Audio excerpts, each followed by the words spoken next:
Yeah. Meeting is called to order. Please stand for the pledge.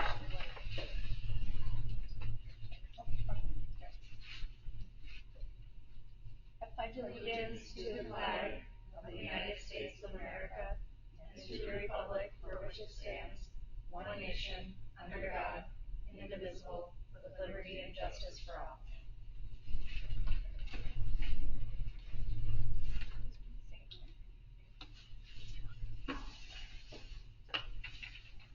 Okay, Ms. Miller, could you please take roll call? I sure can. Greg Strumka. Here. Darcy. Here. Jeff Conway is absent. Eric Morgan. Here. Danielle. Here. April. Present. Who else are we missing? It's been a while. Mindy's here. Mindy's here. Mindy's here. Oh yeah, sorry. Okay. Thank you. Are there any agenda adjustments? Is there a motion to approve the agenda for tonight? A motion. I'll second. Oh, this one doesn't have to be approved tonight. Okay. Discussion. There is one thing I think we need to adjust, which is under 13A. We do not need to vote on that tonight. We will need to vote on that, I believe, next month. Is that correct? So we will get some information on it and discuss, but we will not vote on it. Okay, any other discussion? Okay, all in favor of approving the agenda with the adjustment, say aye. Aye. Any opposed? Okay, the agenda is approved with that adjustment. Are there any announcements?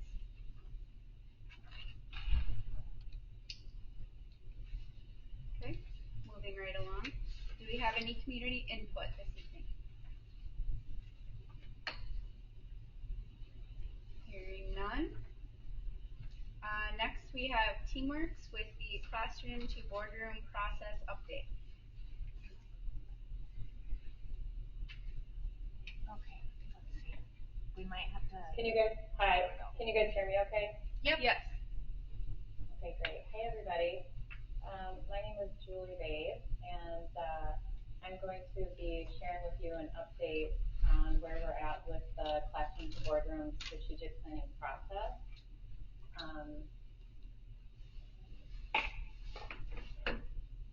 My name is Julie Babe. I'm a senior consultant with Teamworks, and I've had the honor of facilitating your classroom to boardroom sessions this summer, starting in May. And I'm, like I said, just going to give you an overview of where we've been and where we're heading.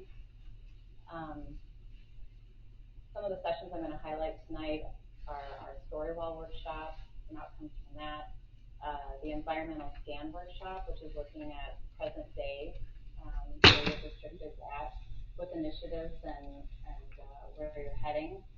I'm also going to talk about the desired daily experience sessions with students, staff, and families. Recently, at the end of June, we had a strengths and needs session with your school leadership and department, so I'll touch on that. And in June, we also had a session on theory of action, and I'll just touch on that briefly as well. So just a broad overview of the process. We began working together in May, and we have a core strategic planning team that has been working with me in a lot of these sessions, but we also involve our stakeholder groups, students, staff, and families, and the school board at certain steps in the process. And we look at this in kind of three major phases. One is assessing our reality, one is describing our vision, and then the last is setting our strategic plan. The assessment of our reality includes our story wall workshop, which is looking at your district CAS, the environmental scan, which is assessing your present, and also doing a core process analysis with your building leadership and departments in a session we call Strengths and Needs. As far as describing the vision for your plan, that's where we get stakeholder input with our focus groups, which we did in May. for students, staff, and families to describe their desired daily experiences. When they come to school, when they come to work, how do they want to experience La Crescent HOCA schools? Another part of describing our vision includes theory of action, which I'll touch on a little bit later, and also the vision card, which is a measurement tool to measure the progress of your strategic plan. And then last, setting the strategic plan, that's where the school board becomes really hands-on in the process, as well as the strategic planning team. So the strategic planning team is responsible for the 3-year operational plan, so that's a tool of management, whereas the school board will be designing a 3-year board agenda that aligns with that operational plan. The board is also responsible for the strategic roadmap, which is setting and describing your mission, vision, and core values. And the last step in the process will be coming back with the department group and the schools to design improvement plans based on all of the work and assessments that we've been doing that lines up with your operational plan. So Dr. Ray Queener, my colleague and the owner of TeamWorks, worked with you guys for a session on our education leadership session on May 31st. Where he talked about navigating between the 3 authorities of management, governance, and consultation, and talking about what is like your current assessment of what your strengths and needs are from your purview, and then what ought to be what you want to see for students, staff, and families in the future. In June 7th, I facilitated a session we called Story Wall with your strategic planning team. This also included some special invited guests, community members, staff members who have a really long history with the district. We had a really nice mix of participants who were students in the district, going back all the way to the 60s, 70s. And so it was a really nice, rich opportunity for storytelling and sharing of what was happening in the district at that time, not only in the district, but also in the community of La Crescent HOCA. These were mapped out in teams working in 4 different groups. One group was focused on the mid-60s to the mid-80s, and another group was focused on the mid-80s to the late 90s. A third group was focused on 2000 to 2017, and then we had a group focused on 2017 to the present. And again, these groups were working and talking about the key events, initiatives, facts of note during that time frame.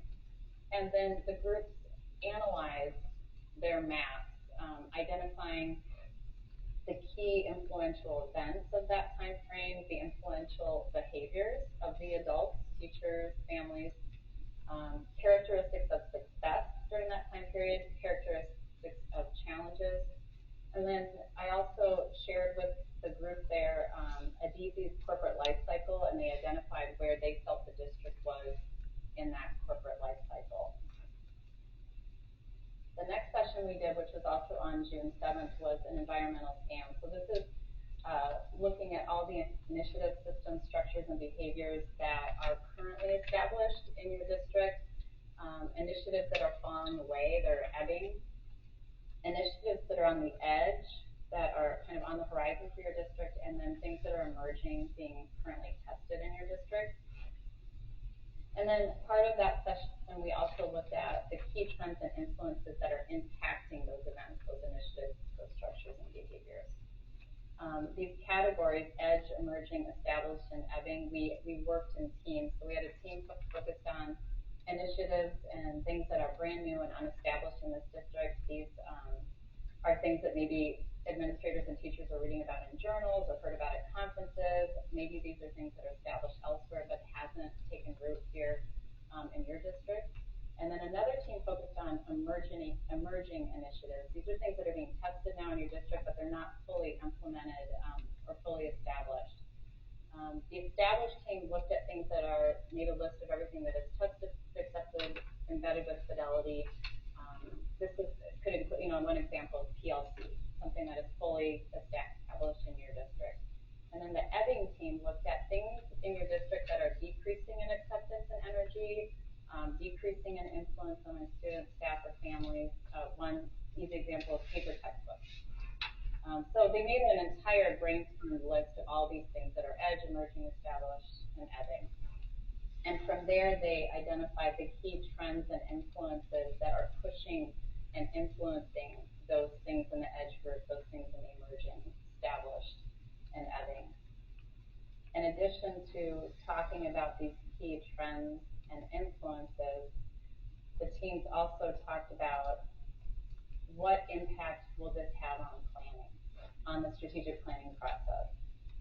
And as they looked at all of these initiatives and things, and the edge and emerging group got together and they talked about the importance of a strong plan for rollout and communication to the greater community, that this requires new tools and platforms, that there are things that we don't have anymore, like the newspaper, and we need to be creative and look at new ways to communicate with all of our stakeholder groups.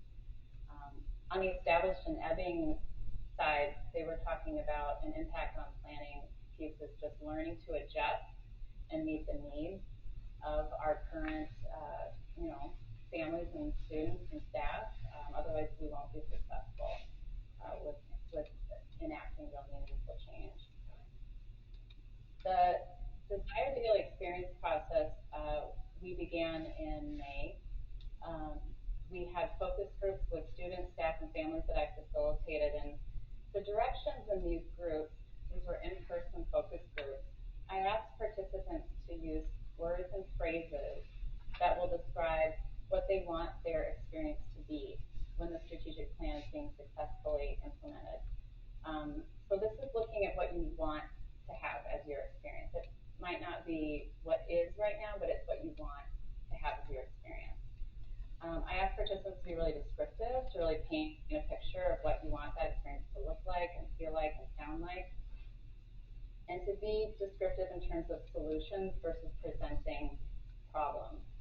So these facilitated small groups included for students, we had 2 different student groups that took place on May 9th. We had a middle school group with students as young as 5th grade all the way up to 12th grade. And then we had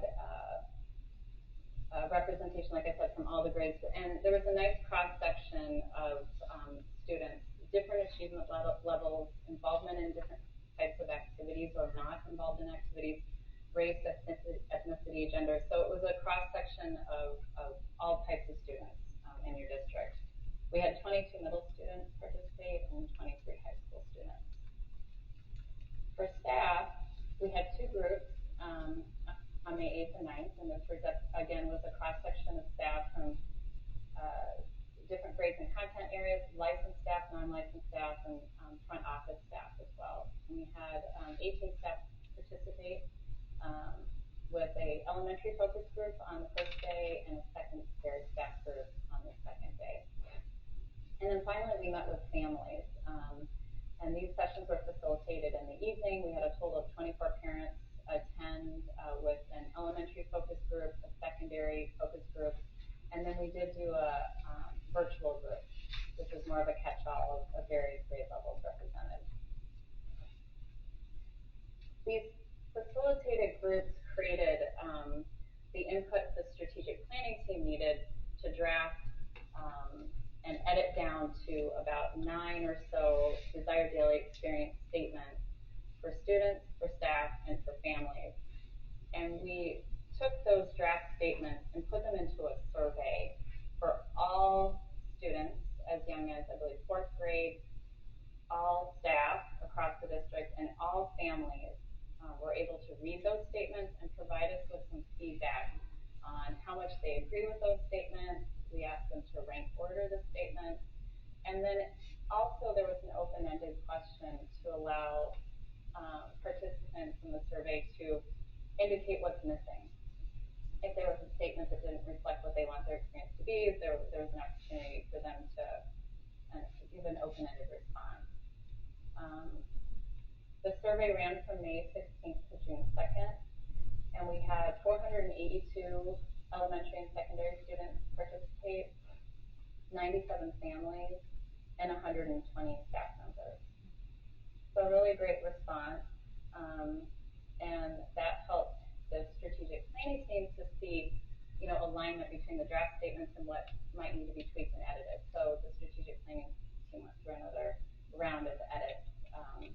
So currently, these are the statements we have as a draft right now, based on the input from the focus groups and the survey responses. These are the statements that we have for students. Their desired daily experience are as follows. I am treated with equity. My race, academic ability, gender identity, economic status, physical ability, etc., are all considered when determining the best ways to support me. I have trusting and supportive relationships with my teachers, school staff, and peers. I feel welcome at my school and that my school staff care about me. I have course choices and curriculum that are relevant, engaging, rigorous, and help me to prepare for my life after high school. My teachers, principals, and school staff promote and use clear, respectful communication with one another, students, and parents. I feel physically, emotionally, and mentally safe around my peers and school staff, regardless of whether I agree with the majority or present a unique perspective. And my physical needs, such as movement, food, water, and bathroom needs, are met throughout my school day. For staff, the statements are, I feel respected and valued by students, families, administration, and staff. The environment I work in is welcoming and safe, allowing me to focus on my responsibilities and fostering a sense of belonging. I have opportunities to connect and build relationships with administration, staff, students, and families. Administrative, supervisory, and district office staff clearly communicate expectations to all stakeholder groups, ensuring clarity and alignment in our work. I feel supported in achieving work-life integration. I have the resources and materials needed to perform my job and to support a growth mindset. I have consistent time to prepare and collaborate with colleagues, and my colleagues in administration are approachable, supportive, and empower me to take ownership of my role, creating a positive and empowering work environment. And then finally, for families. My child feels physically and emotionally safe, secure, and comfortable at school. I receive timely, relevant, and clear communication from the school and my child's teachers that allow me to be informed and help me to support my child. My child has true friends and trusted adults to whom they look for social, emotional, and academic support and encouragement. My child is met at their current level, supported, and then encouraged to challenge themselves and grow. As a parent, I am provided with the appropriate tools to assist in this process proactively. I feel welcome, valued, included, and invited to be a member of the school community. The school prioritizes character building and overall health alongside academic achievement, ensuring a well-rounded education for my child. The district provides the structure, consistency, resources, and tools necessary for the staff to provide a high-quality learning environment for the students. My child is held accountable in a consistent manner as all students regarding unsatisfactory behavior, grades, and attendance. And the school celebrates diversity and is committed to fairness and respect for everyone. So these again came straight out of focus groups and then were fine-tuned based on survey responses and really sets the vision for your strategic plan. It sets the foundation for the operational plan work that we're going to be doing in August, and it's something that we're working toward and measuring against with the vision cards that we'll be developing also in August. And in the end of June, we met with our building leadership principals and staff, as well as department leaders and staff, and we did an assessment of the department's core processes and identifying the strengths and needs from their perspective for their department. And then the buildings, the principals also did an assessment of their strengths and needs, and then went through a 9-question assessment that looked at everything from PLCs and achievements in classes, and so there was a 9 very specific questions that they looked at and answered related to their buildings and where they're at. At the end, the picture that you see, we did kind of this speed dating round where we had schools meet with departments to provide feedback from their perspective of what's working and what's not, as far as that department is concerned, and from their perspective as a school. And that was, the feedback we got that was a really helpful exercise. And that's something they don't get a lot of opportunities to do for departments and building staff to meet like that. On on June 26th, we also had a session on theory of action. And an effective theory of action is a document that can help navigate the desired behaviors, actions, and beliefs of the adults in the system that are necessary to achieve the initiatives in the operational plan and help ultimately for you as a district to deliver on the desired daily experiences. Part of this exercise was creating an empathy map for students, staff, and families of what, when the plan is enacted and the desired daily experiences are fully realized, what will students be thinking, feeling, seeing, saying, doing, and hearing? And then we translated that into statements of what do we need to, as staff and administrators, believe? What do we need to provide? What do we need to create? What do we need to value? What do we need to be aware of and ensure in order for these things to be true? So we did just the first round draft of that on June 26th, and we'll continue refining this when we get together again in August. So as far as next steps, we'll be meeting on August 1st to start drafting the vision card, which is our tool that measures the aspects of your operational plan and desired daily experiences. The operational plan will also be drafted on August 1st. We're going to be taking all the steps that we've engaged in so far to build this operational plan, taking everything from story wall, environmental scans, strengths and needs. All of these sessions are kind of leading to this session of building this operational plan, which is a 3-year operational plan. The strategic roadmap, which I'll be meeting with you, the school board, that's your mission, vision, core values. We're going to be meeting on August 16th to draft that. Will be, and then there will be action that will be taken, which probably in September TBD, to adopt that strategic roadmap. The school and department improvement plans is one of the last steps, and I'm sorry if for some reason that date is missing, but I believe it's September 18th. And then the school board will create a 3-year governance work plan on September 20th that will align with the 3-year operational plan that the strategic planning team is designing. And then the last session actually is a school board structures and workflow session, just to look at ways to dial up and improve the way that you're working together as a school board. So just late last week, I sent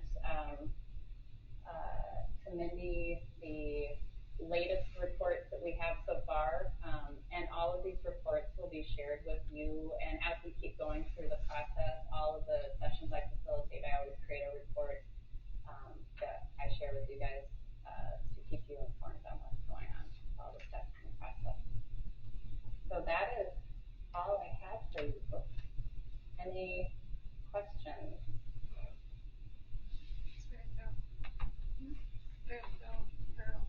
Thank you. Thank you, Julie. Of course. Nice to see you all. Thank you. Thank you. Thank you. Bye-bye.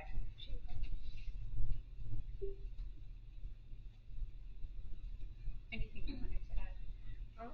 No, just, yes, I said no, and I will add I did that all the time. I appreciate you saying very thorough and all that. The process has been amazing, and it's engaged everyone, and probably one of the greatest things about investing in this process with this company is that they are also skill building within the people who are here, so that we don't have to redo this. This is a process that we'll use each year to plan the next year out of the 3-year plan. So we always keep that going, and we have that focus and that vision and that direction so that we know, and it builds in assessment and how are we doing and what does this look like for all stakeholder groups. So That's awesome. it's a lot of time, and I know coming up now when the school board's time is going to be, there's going to be quite a few meetings in a very short period of time. But having people come and do the meetings earlier, the strategic planning team and all the other people that we've asked to be involved, has really turned out a beautiful product. So that will all be turned over to you, and then you will make that strategic direction document from there. Thank you. We're on number 8, annual nursing report. Warren?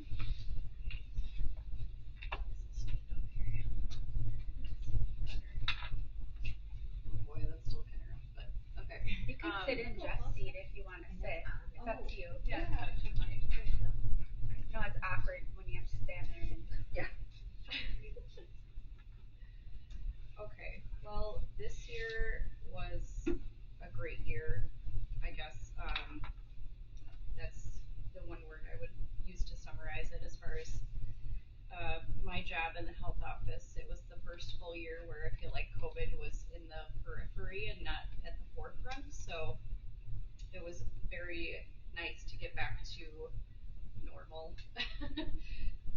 So I kind of put together this little table that highlights, the amount of office visits we have, the amount of meds we're administering.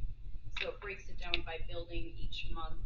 And then I also have the 21, 22, and the 2021 numbers there for kind of to look and see and compare numbers. So obviously 2021 was still COVID numbers, so they're pretty low, but I think we've stayed pretty close to numbers from last year, though there's quite a few months where we surpassed the usual numbers. In addition to those, I also document MD referrals, which, to be honest, I think, it's kind of hard with the health assistants and trying to get us all on the same page as far as our documentation. But I know I referred quite a few kids to medical providers, and I'm sure they did too. But we just need to hone in our documentation, and I'll be on the same page this next school year. So same thing goes for when we refer to counselors and social workers, and then we also try to document monthly mental health visits. So I feel like those numbers are low too. I think truly they're a lot higher, but at least those were the ones that were without a doubt mental health related. So you guys can kind of look through that table as you. Not this year, no, not this last year. Yes, it was good. I did have some COVID related data there too for you if you would like to look at that. Pretty minimal though. So MDH still requires us to report any cases that come through the school. So I'm not sure how that will change for next year. I'm hoping there will be a change, but and then I kind of summarize all the duties that I have throughout the district. I won't go through each one, but there were, since this was a year where I could focus on actual school nursing versus being COVID coordinator, I was able to do a few extra things. So the first one would be that I last summer became CPR instructor certified, so I've started teaching those classes and will continue to do so in the years to come. And then also the naloxone program, I'm the coordinator for that as well. That's new this year. We also started the school wellness committee, so I'm the coordinator of that program. What else? Also, I'm the kind of the school representative for the Heart Safe Committee, which is a city committee working to get more people CPR certified in the community and get more AEDs and more public access to that. So that's kind of a cool thing. We also started a elementary snack library this school year with the help of the PTO. So basically, if kids aren't able to afford a snack for the whole class, which they are required to provide at least once a month, they can come to the snack library and grab that. That's really nice, and then teachers can utilize that as well. So we'll keep that going, and then also I was part of the food backpack program that involves Susan Odson at the food shelf and Beth Lead and the social workers and counselors and myself, and we kind of distribute meals to kids for the weekends. So we're looking to expand that a little bit, I think, for next year, but that's still in the works. Do you have an idea, I don't mean to interrupt you, but do you have an idea how many families are utilizing that? And if there's a need to help stock shelves or what that looks like? So this year we piloted it this year, so it was just for the elementary, and we had, I think it was around, 7 kids that we provided meals for, and I think a couple added on at the end too. So our hope is that we would have a more of like a food shelf here somewhere. Yeah. And also at the middle school, high school for next year. That way people can come in and grab things to make at home and If there'd be an opportunity for us to help out with that, yeah, if we could deliver to home, so it's a little bit more, discreet. Mhm. Yeah. Yeah, like I said, it's still in the works. We haven't, come together to actually talk about logistics of everything. And but- part of it is, as we move, and sorry for interrupting, Lauren, No, but no.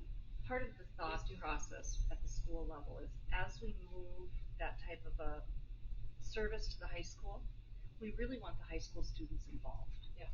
And so it isn't just, well, I'm the adult and I do it this way because this is what I think is right. We want kids to be in there. Where would you feel like you would be okay walking into and grabbing a backpack of food? Would it be better to do it at the end of the day? After, what are those logistical things that will make this more comfortable for you? And as we pilot that over there, because we piloted the backpacks over here, if we can expand the backpacks here, get something like a food shelf running there, then we can take what we've learned from there and put it into here. So it's just, because whenever you have high school teachers making those, or adults making those decisions for kids, it really becomes like Charlie Brown teacher language. All the kids hear is wah, wah, wah, wah, wah, wah, wah. And and we never get it right, so we might as well involve them from the beginning, so we at least have an attempt to get it right. Yeah, and that kind of ties into the school wellness committee too. I think having a shelf in the school would definitely be a part of that program as well. And the school wellness committee is myself and then administration. There's a couple school board members on there and community members and students. So we're all trying to come together to figure out how we can be more innovative and support whole student wellness versus just a piece of it here, a piece of it there. Yeah, so I'm really excited. And I think one of the really cool things that came out of the kids' input during the first meeting we had is they felt comfortable enough in the group to identify, well, are you guys just asking us this and then you're going to do what you want to anyway? Mhm. Or are we really going to have a part in this? Because, we've got things to do. And I thought for high school kids to be able to say that to adults, that was huge. Yeah. And that was just absolutely wonderful. And so, it's going to be a group that we really want to, as we're asking for their information, we want to make sure we're following through with it. We've talked a couple times at board meetings about during lunches, if people have extra food left over that's able to be shared. Yeah. Like, That's a has good there idea, been any too. progress with that? Or Not that I've heard of. No, we Um, just, That could be something that we could.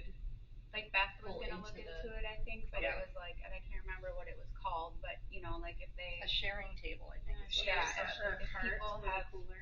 things that are still sealed or whatever, they, instead of throwing them in the trash, they put it in a thing and then it gets wiped down or whatever, and then if kids wanna come grab it. That's a really good idea. Yeah, I'll connect Yeah. with Beth on that. 'Cause Okay. And you our said win she was- for Yeah. lunch was getting us using real silverware and trays this year, so. Another part of my job here is also wellness for teachers, and I have a really fun time supporting that. This year, we always get essential oils and prizes. We do different kind of wellness bingos that I think were a lot of fun this year. Some were related to physical health, others were related to mental and spiritual health. So we did a few prizes for that, and then also purchased some blood pressure cuffs for staff to use, and body comp scales, and a few other things. So I always have fun with that one too. I love that you do that. Yeah. There's been a lot of teachers that Oh, have chair shared. massages too. I mean, Yeah, Yeah. they did share with us that's really a a big. couple times a year. Lots of people give a lot of good feedback about Yeah. that as well. I've heard that too. Let's see what else I would like to tell you.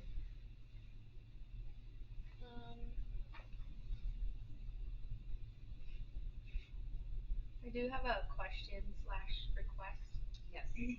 One of the things we've also talked about previously is the services that the nurses provide that are billable, and I'm not seeing any like stats on here about what type of reimbursement were we able to get back through billing Sure.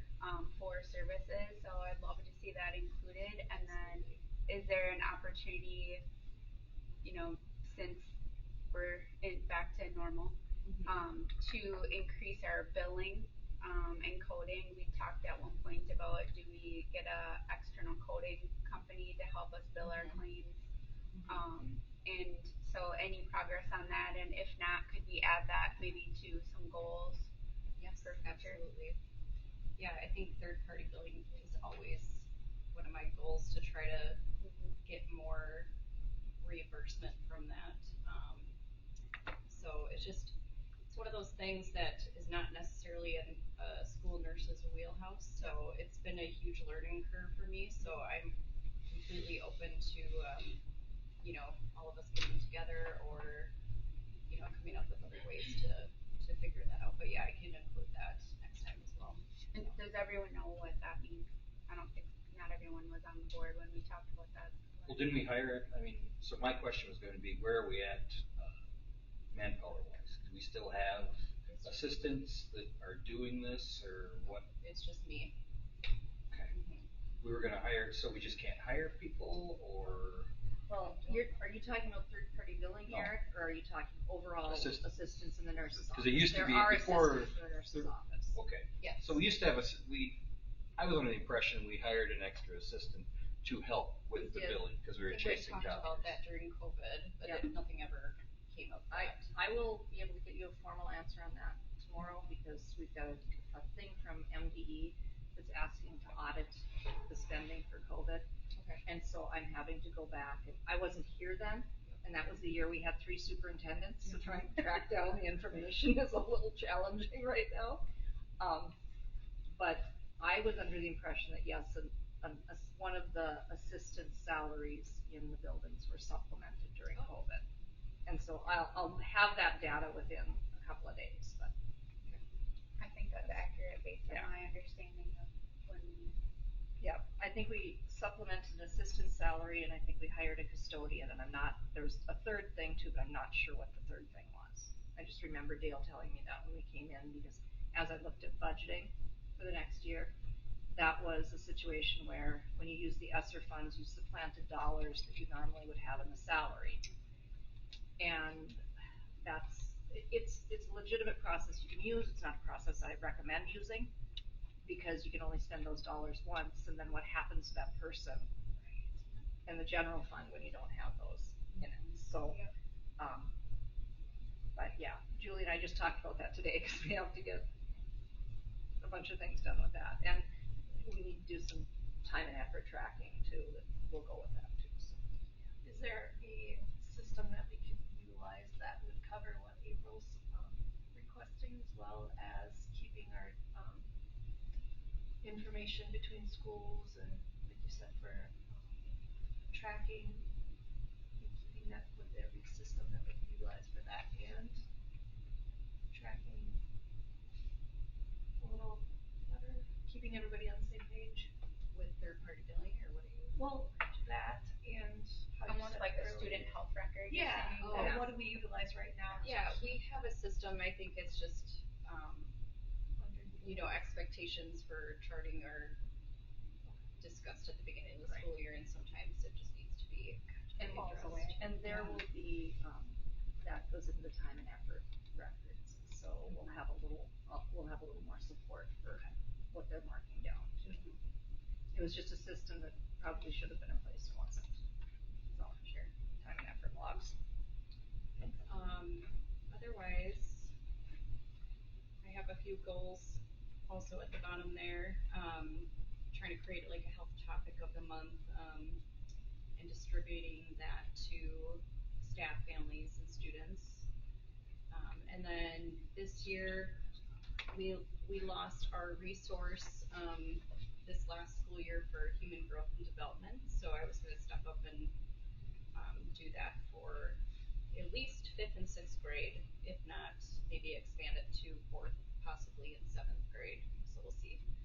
That'll be in the works. And then third-party billing is mentioned there.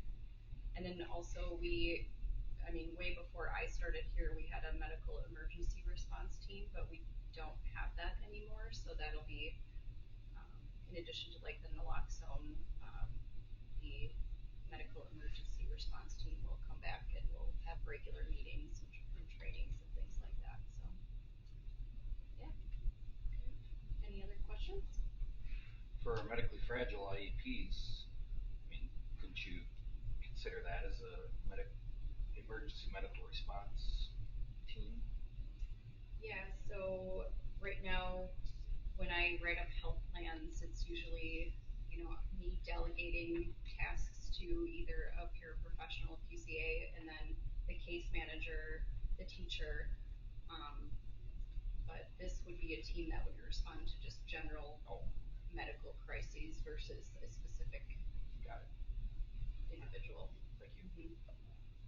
Any other questions? If there's no Thank you. additional questions, I just want to make a comment. You guys know I've been doing this gig for 36 years in education. And I have to tell you that, and I want to say it in front of everyone and get it on the recording, Lauren is one of the finest nurses I've ever worked with in a school.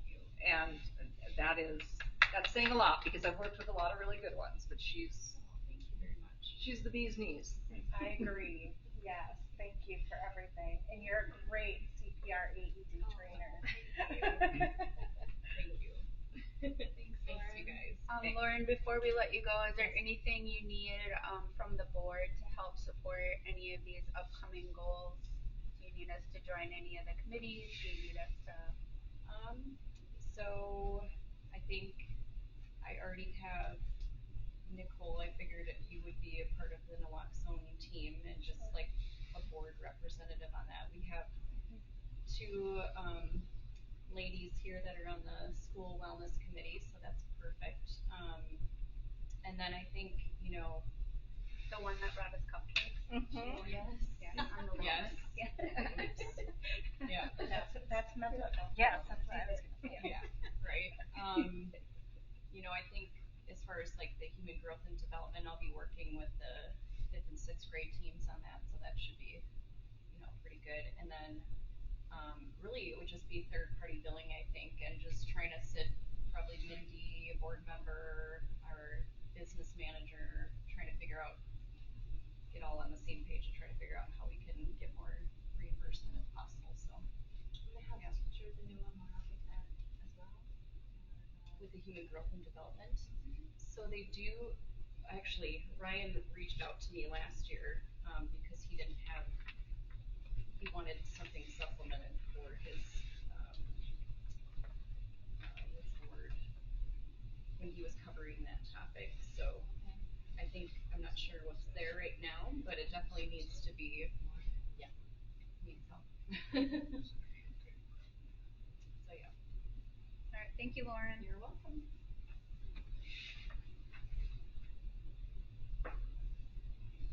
Board member reports. We are on number 9. If you're keeping track. Nikki. I have no report. Okay. I have no report.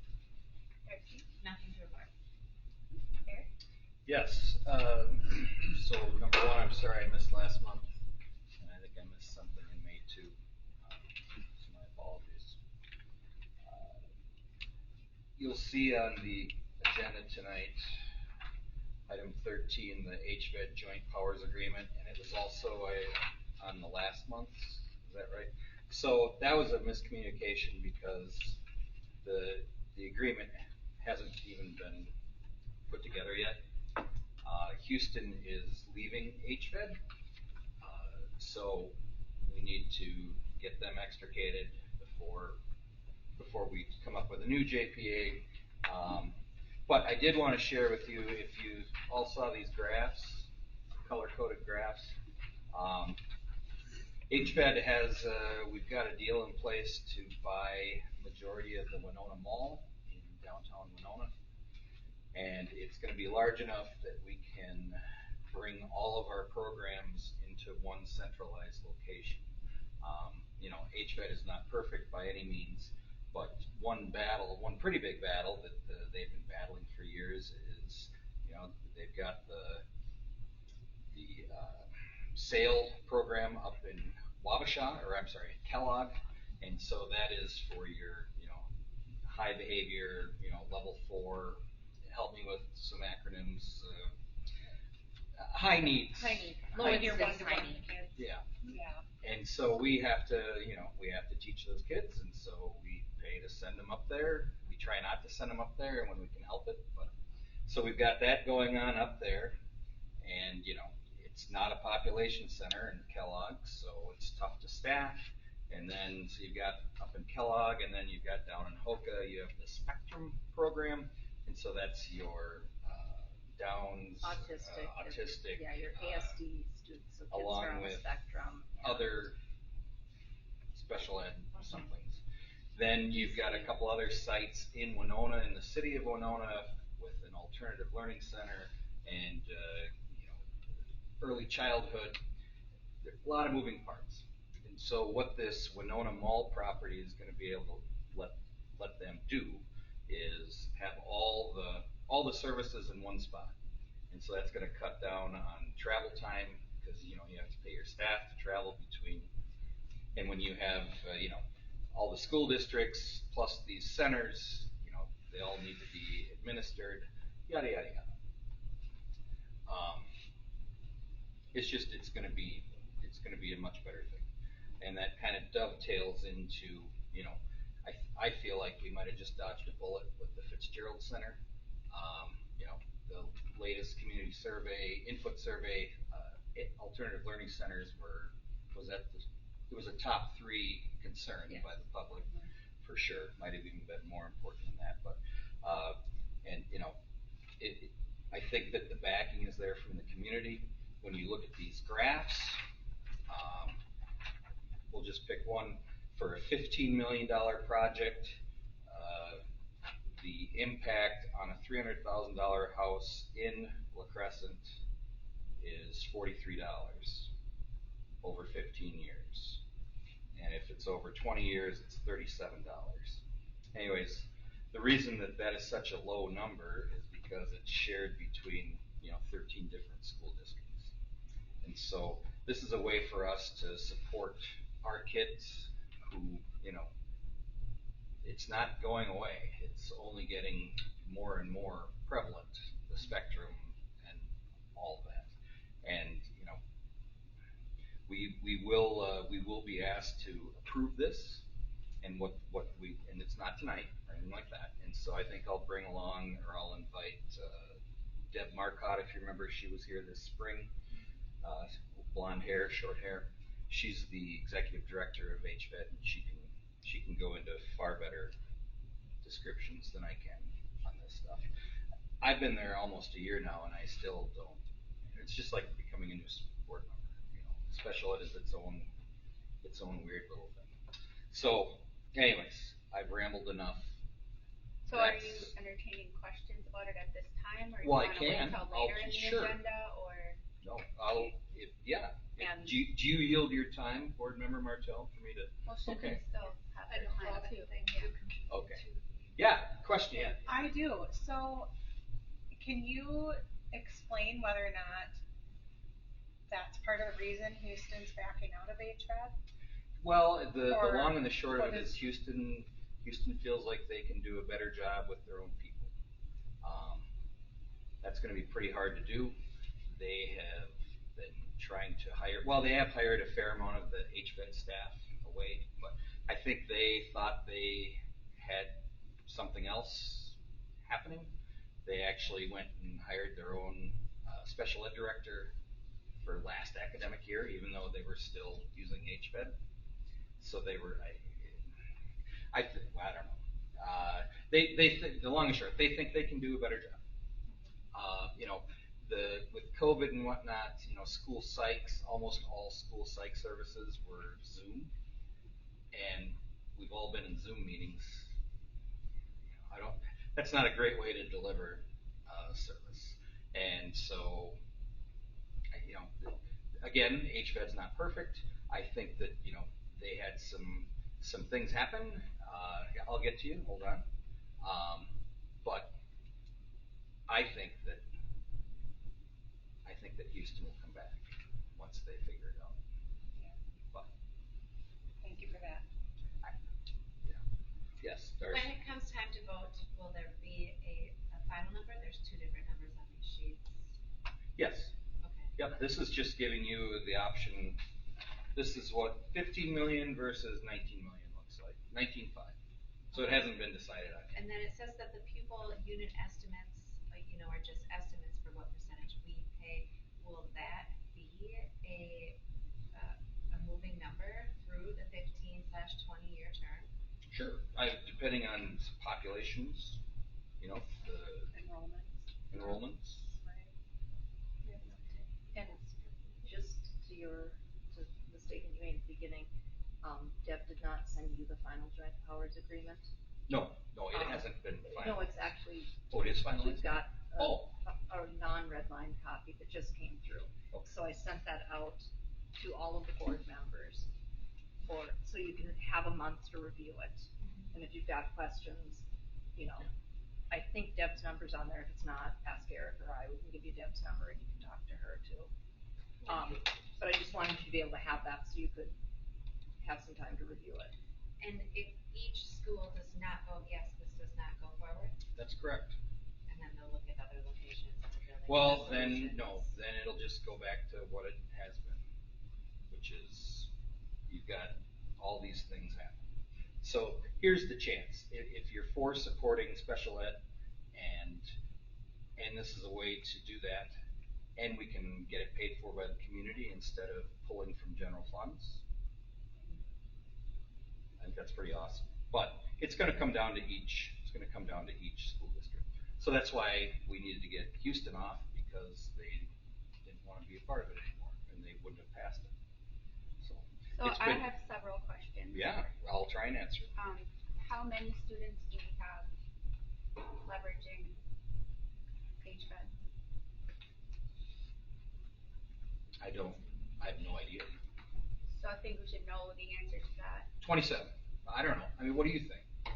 Actually, I think it's about 12 to 15, but I have to look. Okay. Well, this is a huge commitment, and it's a really long commitment, and I think we need to know the number of students that are benefiting from these dollars. Yeah. from this. Yeah. And just to be clear, it's not an alternative learning center. Well, there will be one in there, but it's that along with all the other stuff. So the behavioral, the pre. So it's more specific to the needs.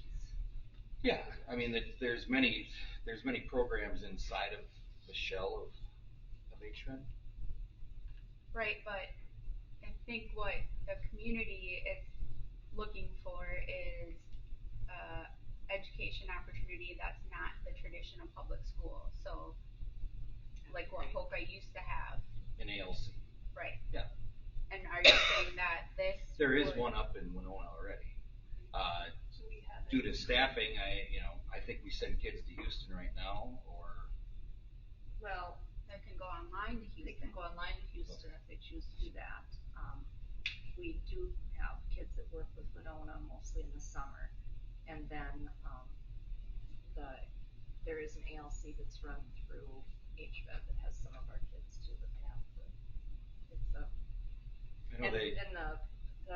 And I saw that it was on the agenda too, but prior to me, Kevin signed an agreement with Winona to put our kids in to use their ALC program, and that was like a 6-year commitment or something like that I looked at it.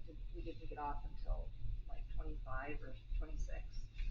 I don't remember off the top of my head what the contract said, but I think part of in here is there a Winona something. Oh yeah. Are we not using it?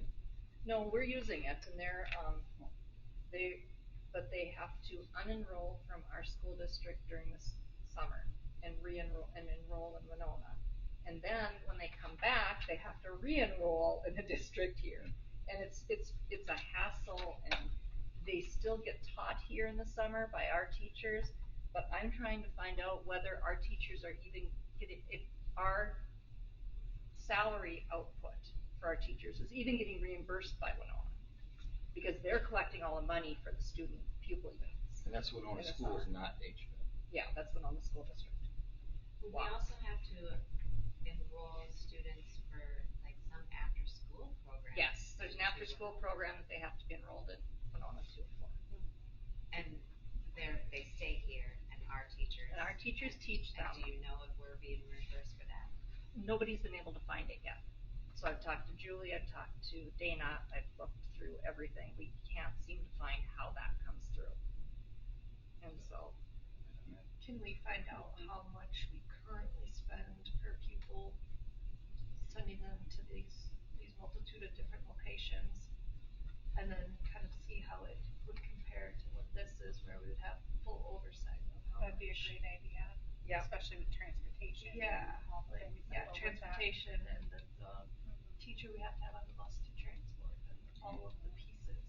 And now with that kids that get HVAC services, it's only really benefiting the ones that actually leave our campus for them. All the other HVAC services are still coming to our campus. Yes. To perform them. Yes. So there's a variety of students. When you get the number for us of how many use HVAC, I'd like it divided up into like how many get services here and how many actually go on campus for services. Okay. And my final question was for tonight on this topic. Little asterisk. Is HVAD a for-profit or a not-for-profit? Not for profit.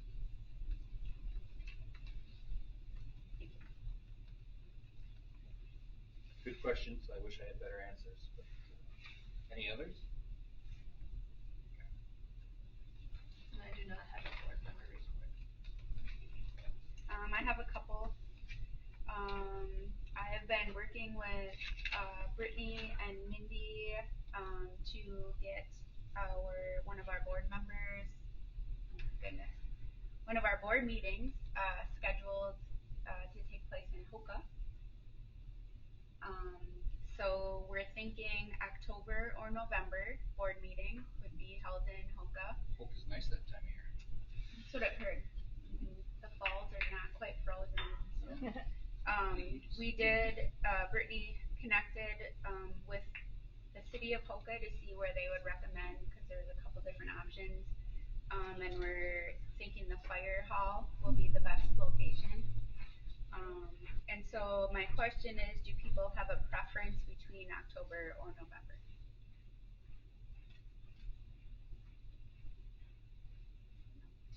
So I'd say dealer's choice for you. October. Okay. So October we can plan for our board meeting to be in Hoka. And if you weren't aware, the Caledonia School District had a board meeting in Brownsville.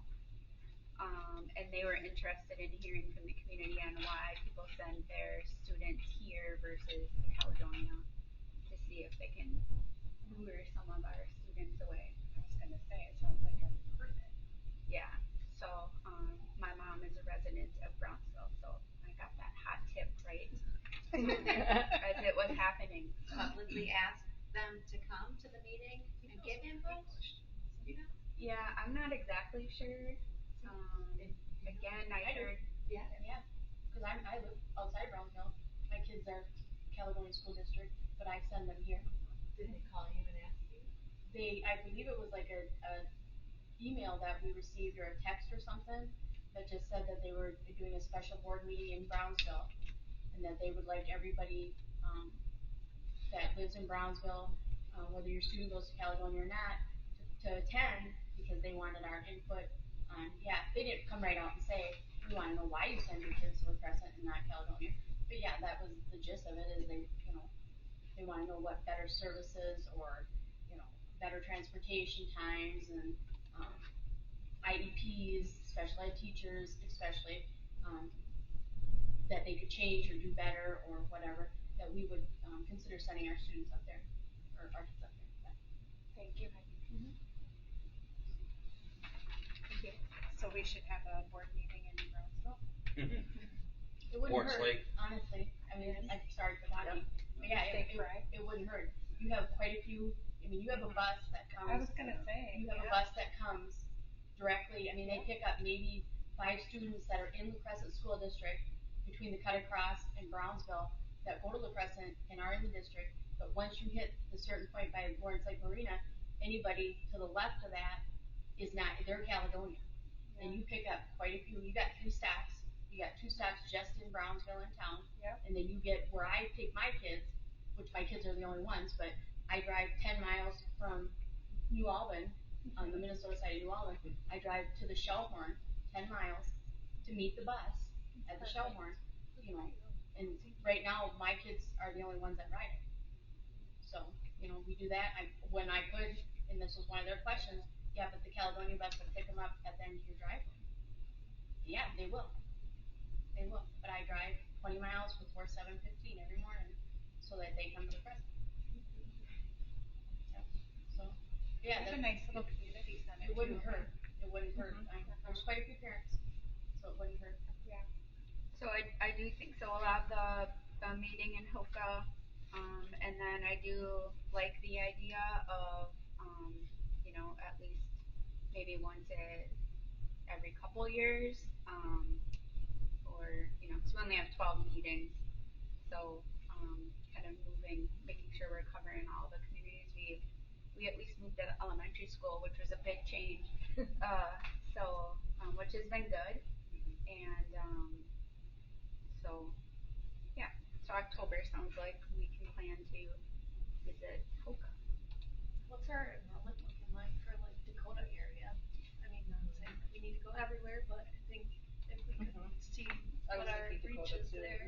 I don't know what the enrollment is from there, but Yeah, I think we because they can can go find to it out. Winona. Yeah. They can go to Winona. So. Okay, and then the other update I had is, I did get a call Saturday, in Brownsville at Saxon Hall playing bingo with my mom.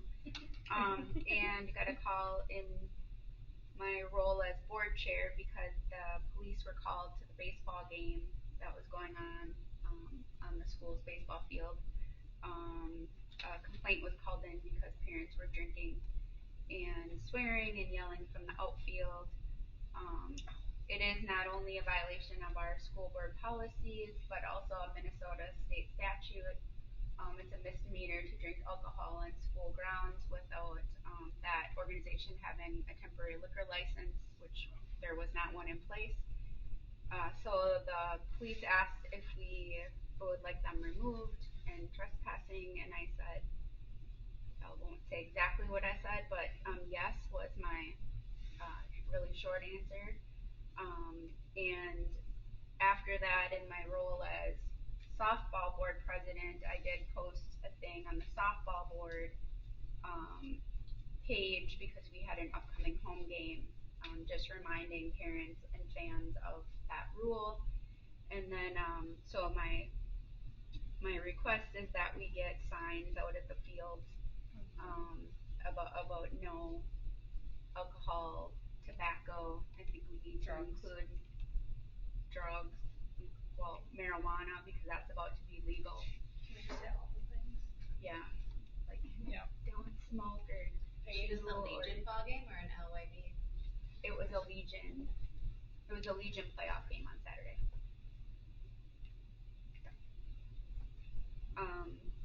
And then maybe those signs could be made when we find these signs that Yep. they're. And we've got that in process now. I was going to talk about that a little bit. So that is the end of my update. And I did not win a bingo. So. But my mom did. Good. Where else is meat raffle? Yeah, exactly. I think it's up there. I don't think it's there. I miss meat raffles. We had lots of meat raffles up north. Yeah, we have lots here. Do you? I gotta figure out where they are then. Okay, you're up next, Mindy. Okay, so just a couple of updates. Like I said, I did take a vacation. It was wonderful, but I've told Brittany about 5 times this week in the 3 days that I feel like I still have vacation brain. And so it's just, It's taking me a little longer to remember a couple other things. But we are working on all of the projects that we've got going, so I've been working with the fields, I've been working with, all of I went to the library today, and I went through and looked at that, and looked at what we're gonna do and where we could lay things out. The lockers, if you haven't been over there, have been all redone, the painting has been redone, everything looks fabulous that we've Did been you order working on. the media furniture? That's what we're in the process of doing right now, so I wanna make sure that we get, and I wanted some board input on that, because in talking with staff members, et cetera, we're gonna lay it out a little differently. We're gonna try and have 2 modified classroom spaces, so if teachers wanna leave their classrooms, they can take the kids down and go through there and do some work too, and then we're gonna have kind of more of a college study, area where kids can just go in and be comfortable and plug in and study, and working to keep that open more of the time, and get some things that the kids have chimed in about too. My thoughts are you do what the kids and the staff want. I agree. Yeah, okay. I agree. We use it once a month for a meeting, so you do what they want, and Okay. we support that. Is my Okay. opinion. Perfect. Does anyone disagree? I totally agree Okay. with that. And so furniture, so the walls have been painted in there, the ceilings have been redone, we're still working on putting in the middle school boiler, so some of that ceiling tile is still out. We'll do a little bit of furniture remodel, we're gonna take out that cubby area that used to be in the corner and just put the printer there, so it frees up more open space. I just took pictures this morning, and I haven't shared it with Brittany yet, but I took inventory and pictures of all the old furniture that's in there, so we'll end up putting that on the auction website, to see if people want that. I remember that the community input was they wanted like books in the library. Will there Yes. still be books? We will be working on books, yep, I'm working with, a librarian from La Crosse who is married, Christy Moulton, who worked in the library down here, and we're gonna be working on some of that. In the allocations that came through the state this year, we have to dedicate $20,000 for the next 2 years to library projects out of that funding that came to the district. So I'm planning that, because we've just redone here, that will go to the high school, middle school, and secondary complex too. Looking at revamping those shelves so that we can actually see over them, because that's part of the problem is you can't see anything. And we'll be working on all of that this year. Next year's library project is gonna be new carpeting. So we didn't think we could bite off all of that in 1 year. Sure. So then we'll be looking at new carpeting, and instead of going with the roll carpeting, we'll do what we've done in other areas of the district with the squares, so that if something gets wrecked, you can just replace them. It's a much easier upkeep. And then also working on all of the other projects that are kind of cool, that we've got going under this. We've got quite a few things happening. If you've driven by the district office or the high school lately, the pavement looks fabulous. I was just talking to a couple of the neighbors over there before I came here. They're like, yeah, we've been wondering why it smells like burning gasoline or something over here, and so they had to come over and check it out, and it looks great. Will it be done by the play this weekend? Yes, the striping, everything's laid pretty much already, and then they'll start striping on Thursday and Friday. And we also had an idea for that. Patrick came to me and said, what if we did the student parking in white or yellow and the staff parking in the other color? So it's visually identified on the ground. I thought, that's a great idea. That's a good idea. So that there's all those There's visual no cues. question. Yep. Except in winter. Yeah. Which is always Which is almost all the time here. So those type of things are going on, and we're continuing on the strategic direction, and it's just been a super busy time. I was talking with Julie, and when we get to her report, I'll go through what the new format looks like. The original one put in there, she forgot a couple of things that were written on it, so if you printed it or looked at it before this time, it's gonna look a little bit different, but the new one is in there right now, so I'll be able to talk you through that. That's all I have. Should we move right on to that? Okay. Do you think she'll be able to attend some of our board meetings at some? Yes, at some point she will. I know some of you have not even met her, have you? Or issues. I still need a meeting with her. Yeah, Oh. we need to get her at And meetings, maybe I so haven't. that would be something too, if you know, if we wanna do like, do you want her here quarterly to go over stuff? Do you want her here every other month? Do you want her here every month? What, and then I'll just, cause she's here on Wednesdays, so she should be able to come into a board, you know, she should be able to stay. I just know a couple of the times she's had issues with, I think Children. quarterly is a good expectation. So she's in the district physically one day and, physically she's here 2 days. Oh. Unless she has a day off or something. So, like this week she was one because she had appointments for her daughter that she had to take time off for. I don't think it's too much to ask for her to attend via Zoom, at least to cover this myself. But Every meeting? Or quarterly, or I- every other? I think every meeting, I mean, In person quarterly, or at least if we have adjustments to a budget or something. Yep. Yeah, my preference would be that she's at our meetings, unless there's some extenuating circumstance. I thought that mean, was the Zoom- understanding, that she would be here Right. for every meeting. But And if she's working Wednesdays, maybe she comes in later. Later and Yeah. stays, yeah. Later. Yeah. But that was my understanding too, and, Mine as but my well. understanding was that that's what Amy was gonna be doing too, and then the She last started several out months. that way, but Yeah. Fell off, yeah. It didn't She happen. was, I feel like she was here. Is that most of them? She was at most of them. I Yeah. feel like. Okay. So, click on budget update. So this is different than the balance sheet. Yes.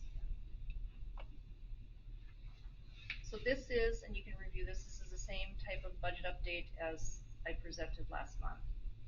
That she put in here last month and I presented and talked about. It goes, you know, each month goes back, you can see each one, what does the revised budget look like, and then budget remaining expended.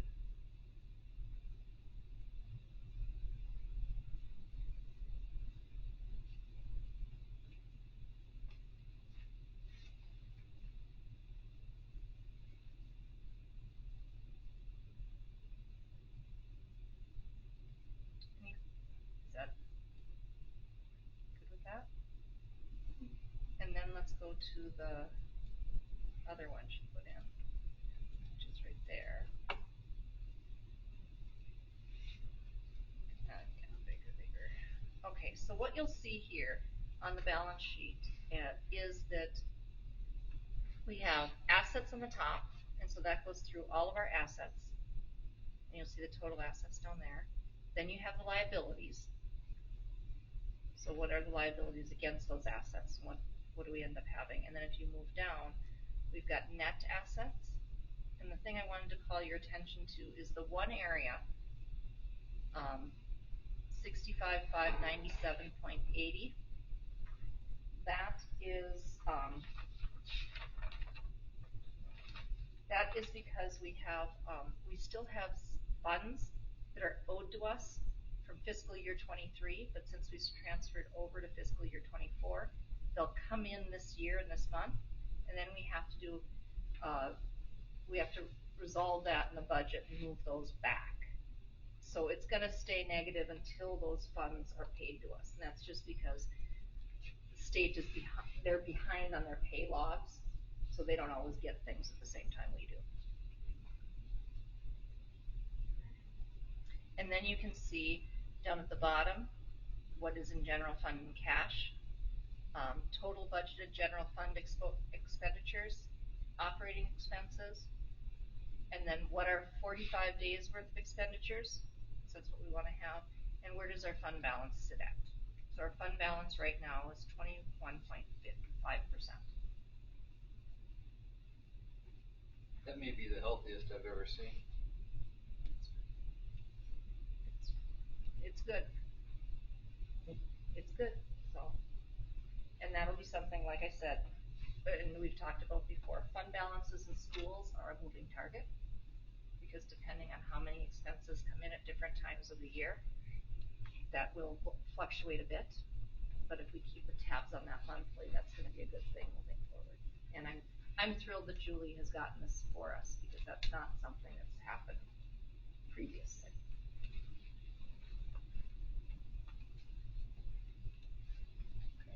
questions? I do have a quick question, Yep. just because we do have some community here. Can you just quickly give a Reader's Digest version of what undesignated, reserved, Oh, sure. assigned, what that means and where that comes from? Yep. Okay.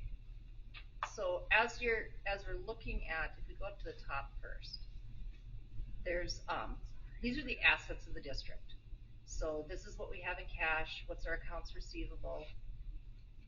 Due from other funds. Our investments, our property tax. What do we get there? So these are all the assets that come into the district, or and then the liabilities are expenditures. And so this is what we're paying out. So what is our salaries and wages payable, or 201, 202, which are different account codes that talk about different groups of staff.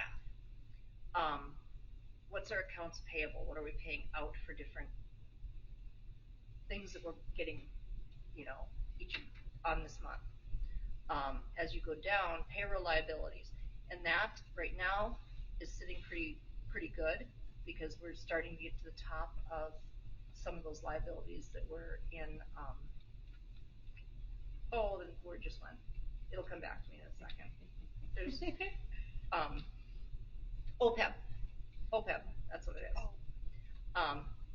And then if we move down further to the net assets, what you're looking at here and what you specifically asked about is what is our net income that comes through, and then an undesignated fund balance is just a fund balance that can be spent on anything. Okay, and this year we have no assigned fund balances, but for next year we will. Okay, and Crescent Hope has never used an assigned fund balance before. Reserved or restricted fund balances are those things like community ad, long-term facilities maintenance, the health and safety, things that are specific to areas. So there's that much that is specific to areas in each of those. But an assigned fund balance is a little bit different. Like the ones we have there, I think are for our construction money that we had to assign for that. But we haven't assigned anything as a savings account for the future. And so that's what I talked to you about at one of the last meetings. Is that now we're going to do an assigned fund balance for textbooks. We're going to do an assigned fund balance for for maintaining the HVAC systems. We're going to do an assigned fund balance. We're deciding how much we're going to stick aside so that as we put together the replacement program, or there's, as we need to replace different things. We got new furniture in here last year when we opened the school. Well, this furniture has a lifespan of about 10 to 15 years. We need to have a savings account so that when it comes 10 to 15 years, we have something to go to for that. And so that's what the assigned fund balances will be put in for fiscal 24. And so that's kind of going through. Non-spendable fund balances, those are things that just have to be, they're kind of like a reserve, but not really. Any other questions? Thank you. Yep. And for public, this is going to be something that we're going to have on the board agendas every time now, so people can go through and see that at any time. The balance sheets themselves? Yes. Oh, yes. great. And when you do the assigned funds, is it going to list exactly Yes. what they are and what they're for? Yes. Oh, perfect. Yep. So that's all set up ahead of time, so we'll know how much we're putting in Wonderful. and what we're doing. And my plan with Julie was that, because I've always done assigned fund balances, because it's kind of like a home savings account. If you know your water heater is going to go out, you start putting aside for it several years in advance, so it's not a. Well, and so people don't look at our unassigned balance and say, you have all this money, why aren't you spending it on this? Because. Yeah, this is what we're looking at doing, and this is what our plans are. And I think it also gives, from my perspective anyway, and having been in education forever and being a taxpayer in the area, it shows our tax base that we're being responsible, and this is what we're using these things for. And so when we're asking for something, this is why we're asking for it. And transparent. Okay, moving along, we have a policy that I did not draft. I did edit, but I did not draft. So, Mindy drafted this one. Yep. So this is something that we need to pull in. We don't have this. We had a situation where we had a data request come through on a situation, on something, and we have no board level policy for that. And that's an oops. That's a big oops. And so this is what I suggest. This came from the model policy, from MSBA. And so we just need to put this in place, and then there is a form that goes with it for how they can request that data.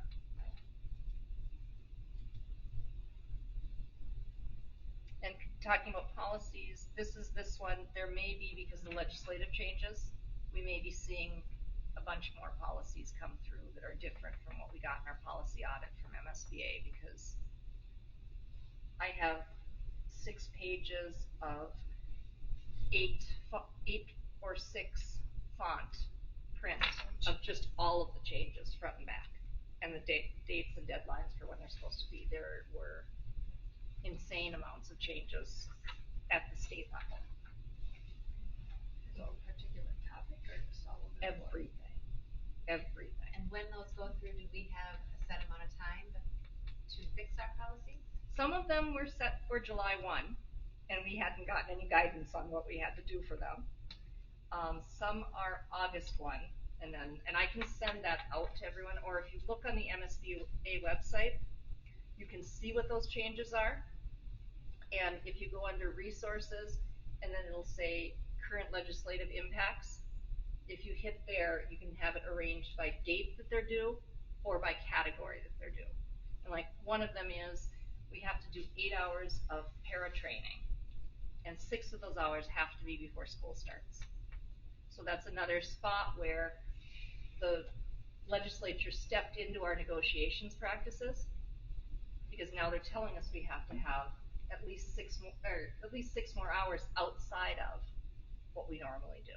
What's our norm? For paras. Paras are 174 days, and that's basically just student contact days, and then they've got one workshop day before school. So Can we do all 8 in that one day? Probably Avoid that not. disruption in your schedule? Probably not, but we do have, we did take the Monday after Apple Fest off, so I'll be able to get some done then, and we've got some that we can do online, and so I'll work with some of those too. So that's in our calendar for this year, because then we're doing a lot of training on that day once everyone's back at school and the kids are here. So they'll have the Monday off after Apple Fest. The kids have Monday off after Apple Fest off. Cool idea. It's a crescent holiday. So maybe should put on a future agenda to discuss, I mean, it's a portion of a FTE to keep all of these policies updated. I spend way too much time doing it, and I'm not gonna be on the board forever, so, there's gotta be a process that's repeatable, and, Was there a committee? Like, did it start out as a committee?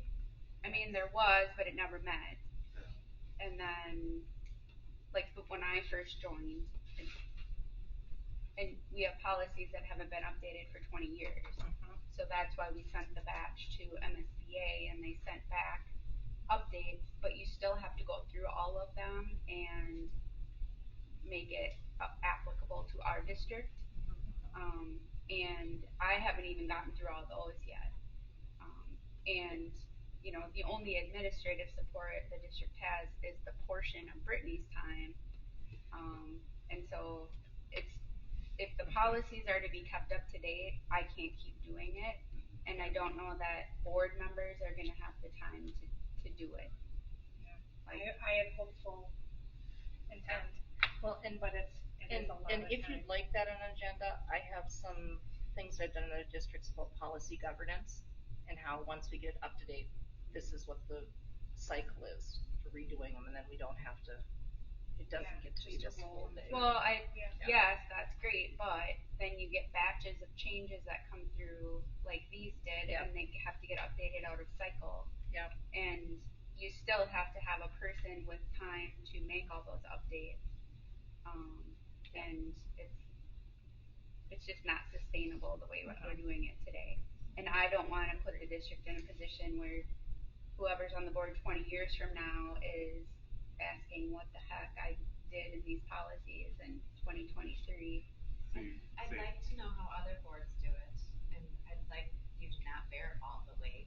Is it feasible that we each take one a month and then come back?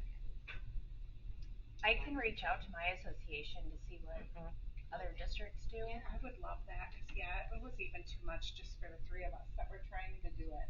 Does it So have to it be is time consuming. Does it have And to I be mean, a board, there's- or can it be the district, like a paid portion? I think that's what you're suggesting, Well, right? right, it's the responsibility of the board to update and maintain policies. So like, for example, we couldn't say one of the principals is responsible for it, right? I mean, I guess we could, but it really is a board level responsibility. When I started working here, I noticed all of the outdated policies. So like if you go back to, 2019, you'll see all of these policies being approved at board meetings. But now I no longer have the time because I've had added job duties to actually sit there and go through each one. But MSBA does annually and sometimes several times a year send out policy newsletters with like revised policies. And when I started and those would come out, because before I would just redline whatever MSBA had, and then maybe I would ask Steve or Jeff, how is this at your building to get their input. But when those new ones were coming, I would send it off to the policy committee and then hear nothing. So then I would just not make the revisions. I mean, as far as like keeping up with those revisions, that's probably something I can handle when MSBA comes out, but I don't want to be the sole person to know whether or not we are going to go along with because not everything might be required by statute. So Right. I don't want to be the person saying whether or not it's actually going to go into our policy. Right. If that makes sense. Totally makes sense. Can you just explain? Like I would be happy to do those updates unless it's 60 policies at a time or something, but I still need to be able to rely on other people for input. And just for community's sake, can you explain what red line means? The red lines are the revisions. Yeah, So edits. whenever it's redlined, Sure. it's literally in red lines and it's the changes. There's strikeouts for information coming out and underlines for information coming in. Thank you. It's like what you use on your computers now. If you do track changes, that's exactly a red line. It's probably the easiest thing for people to know, 'cause whether it's in Google or in Word, you can track changes, and that's exactly what that would be. Okay, so this one is review informational. Anything further on that one? Yes, just, is this form going to be on our website, or how do people obtain it? Yeah, it will be with the policies with the policies. Form will be And on there, and then it's being and then we turned can in put at the bottom here, it says you already. Yep. If it goes to Brittany, then it'll come to me after that.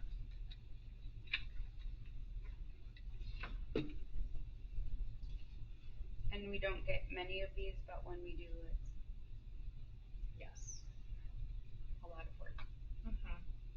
And it's a little bit preventative too, because in some districts, especially during COVID or during contentious board elections, you might get a request to give every document that's been sent to the board over. And so anything in there you have to redact and you have to go through. And so this talks about the fact that you can charge for some of those things. And it follows through with that, because at this point, we don't have any policy, so we couldn't charge for the time or the pulling the data or any of that. So that just is time taken out of district staff. Yeah, I spent a lot of time last year getting everything related to ESSER funds. Yes. Because that was one of the requests that came through in a lot of schools. And like today I got a request for anything we get for like the HVAC bids, and I got something else related to that. And then a lot of it's just these random companies that, you know, so if we have them fill out a form, they probably aren't going to do that, Right. and we don't have to. And we charge that. Yes, and then they get charged for it. So, Okay, so moving along to item 12, the consent agenda. Do we have a motion to approve the consent agenda? Motion to approve. I'll second. Okay, discussion? Donations? Let's see 'em. $25 to Bjorn's Day. There should be a card that you sign, hopefully. Thank you. Yes. I have several questions on consent agenda. Questions/comments. One, I wanted to make sure everyone saw we did hire an activities director. Director. Well, the 0.6, I mean, it adds up to 1.2. We're not gonna be, the contracts are separate, that's why they're listed separately. Okay. So so there's no overtime. he hired as, no overtime, Okay. hired as a teacher and hired as an activities director, and that's why we did it that way. Got it. And So that's that all it- separate from his coaching contract. Yes, and it's separate from coaching contract or any other things he does with the district. And he also knows that we believe he's gonna do a good job with this, but if anything falls to the wayside because of coaching or because of some of the other commitments, that we are gonna have a conversation right away, and those things will have, the AD takes precedence. My question there, it says Uriah Hayes, the 1.0 activities director, to a 0.4 Yeah. effective immediately. Yeah. Then up above it says 0.6, so just to confirm that that's where that. Where, Terry? So they're splitting it. They're splitting it. We're splitting. Yeah. And so what we're looking at is, when we've had ADs come in the past, there's been someone there to train them. And since Terry hasn't done this before, it's the first time he's done it, there's nobody left to train because we've pulled the administrative assistant from the activities director position and moved that to middle school full-time. So they will not have. So they don't have an administrative support. And so that being in there, we thought we would kind of slow roll into that position. And committee felt very strongly that Terry will do a great job, especially in the front of house, but we wanna make sure all the back of house stuff gets done. The scheduling of umpires, the making sure we have reschedules of games, and there's different processes to use with that everyone prior to him has been taught. And so this is just a way to ensure that that our kids don't have any drop in service, and that we're doing good education for our employees and moving forward with that. Is there plans then for Uriah to stay or to eventually roll out? He eventually wants to roll out, at least for a while. But he said he's willing to give us a few years if we need it, or if Terry picks it up sooner, he'll roll out sooner. He's been very amenable. And is one gonna be labeled as like an assistant, or are they both going to be labeled? One will be athletic director support. So the 0.4 will be director support, and the 0.6 will be activities director. So activities director support, not athletic director, that's my old language. For like a chain of command for parents and stuff. They they're go to Terry. Yep. Terry's the face. Terry is the face. Terry is the person that everyone talks to. How much of Michelle's time was dedicated to Activities, activities prior? 0.5. But part of that, the movement and the restructure, is number one, we are a small enough district that we probably don't need a 1.5 FTE in activities. Most districts our size have like a 0.8, and then secretarial staff in the buildings affected pick things up. One of the other things we're thinking about is, we have that program we started last year where kids can work during the school day and get paid for it, and we started in the kitchen, that they could work in the kitchen and during their study hall and get paid. I wanna expand that so they can work secretarial too. Because then we're not only building the academic skills and the social Like skills. HIPAA problems with certain confidential information. They wouldn't be given any of the confidential information. Basically the confidential information there would be the grades and who's eligible, who's not. That wouldn't be it. It would be the things like designing the program and printing it for each of the events, or, going through and making sure that the supervisors for each game have been contacted, that we've got confirmation that they're, some of those things would be. And what are we going to do, like, Michelle was at a lot of the games, how are we adjusting to not having that? I'm developing a game supervision schedule. And the other thing that you'll notice on here is we talked about increasing family passes to 175 as opposed to 150. We give basically all of our staff family passes. And so one of the things that I'd like to reach out is say, what about supervising a game? You supervise one game for your family pass or 2 games for your family pass. I don't think that's unreasonable. But that was a discussion we had, and I wanted to kind of run it by the board to see what you guys thought. And then I like that idea. Do they get paid in addition to supervision, or? this would be in lieu of pay, and it would be like taking tickets. So if they come in and they take tickets for a game, that would count as one. We do have paid positions for ticket taking and things too, when we don't have enough people doing it. And you had talked about making it a requirement Yes. for supervision. Yes. So for my direct reports in every other district I've been in, my direct reports always had to do game supervision if they were administrators. That's just, Is that going to be implemented? yes, soon?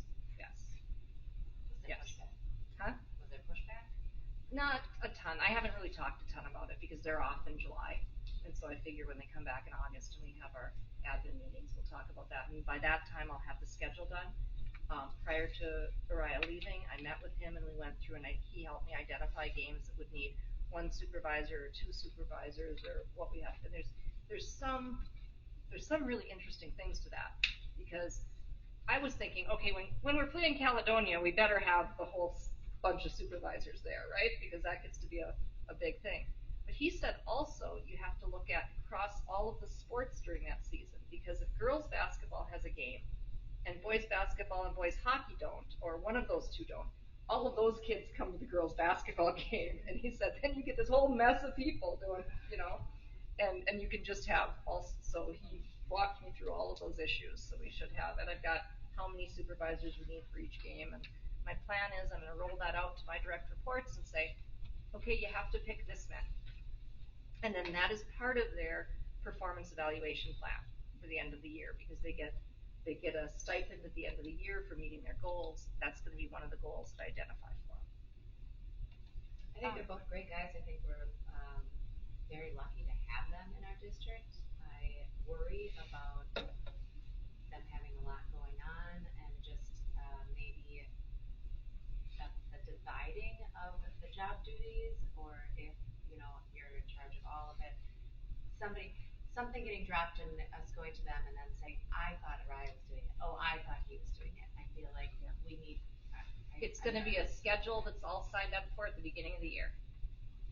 And then it'll be checked through then so they can look at it, and if they need to make accommodations to it because life happens, then there'll be a process for doing that also. And then where we have, Yeah, the duties, yes. Yeah. Just the checklist of, this is somebody what not each saying, one "Oh, has to do. I was busy with football, I thought Uriah was going to do this. I was busy with hockey, I thought Don was going to do this. Yeah. And another sport being dropped. Yeah. And so Not we'll getting have all that. The other thing I want to do, you talked about signage. I have talked to everyone right now, and I think I'd like to move the student section from where it is on the far end of the bleachers to the front end closest to the concession stand. We're going to have some pushback from kids from that to begin with, but I think we'll have a lot less flour being thrown all over and brought in, and a lot less naughty behavior, because there'll be passive supervision from the adults that stand in that area and are going back and forth to the concession stand. And the students won't be sitting directly behind the opposing team, which causes some problems too. Well, we also have the little kids that hang out Yes. in that garden area. And last year there was talk of all of the local schools running a rule that unsupervised children are going to be given 1 warning. I actually drafted a policy on Yep. last year, but Last it didn't year. go anywhere. Yeah, it was not, nothing was No. enforced. And that will be a conversation, how are we gonna do that and what do we do, and, because we don't want the kids there alone. And we'll need to call parents, we'll probably need to have someone, especially out at football, standing on the front when the car drives by and drops the kids. We are gonna have to stop the car. No, you have to be in here with them, or, you know what I And mean? we have an age. Yeah. Limit. Yeah. Yeah. Yeah, I can't remember what it is now. And there was a lot of property damage that happens inside during basketball games. And that was actually older kids. Yeah. We're doing that. And we need to keep the little kids from running around during basketball games, because they were running around throwing stuff, and I know when I was supervising. Because of the littler kids. Yeah, so we've got some work to do there, but Terry's aware of it, and we're gonna keep plugging away at it, and. So can I just clarify too for admissions? So prior to last year, the admission person for basketball, possibly volleyball, was a paid position. Last year it was not, and the boosters groups had to find people to do admissions as well as concession. And that was a dissatisfier for boosters, because you have a hard enough time getting people to do concessions. So, and it wasn't equal, because like soccer always had to get their own admissions people, and football does too. Yep, and concession people. So I just would like clarification, not necessarily right at this moment, but is all of the admissions going to be a paid position staffed by the district? Or will all the boosters groups be responsible for finding volunteers for those? Okay. And whatever the answer is, it just needs to be consistent across all sports. Thank you. Because it wasn't. Yep. No, as you said that, I remembered hearing Yeah. that, but I didn't. And I think it's very reasonable to say, as part of your free family pass, you work an admission shift, and we get free family passes too, and can work an admissions shift. Well, I won't speak for anyone else, but. I think I would we'll still gladly. run into, For we're every gonna still sport. run into vacancies, cause if you only have each person doing one, I mean, that might get you through And we winter. We can pay students or parents to also do it if necessary, but I think you were trying to avoid that. Yeah, I'm not sure how it switched, because that was before me. Yeah, it switched before, so yeah, it switched before you got here. Yeah, but I'm more than willing to look into it and see what the history was, and And pull I that think that together would and then stay alleviate, consistent. it would alleviate the Michelle issue of her, because that was part of the problem, is we didn't have somebody to cover both the supervision and the admissions. Yeah. So she was always doing one or the other. So to have that consistency and know who's responsible for that, I think that'll. And realistically, okay, doing the one game for a family pass may not be the ticket, because some people may say that I'm just not going to games and I won't get a family pass. Which, we can't avoid that, that's personal choices, but we can do the best we can to get that covered and then take care of how it is, you know.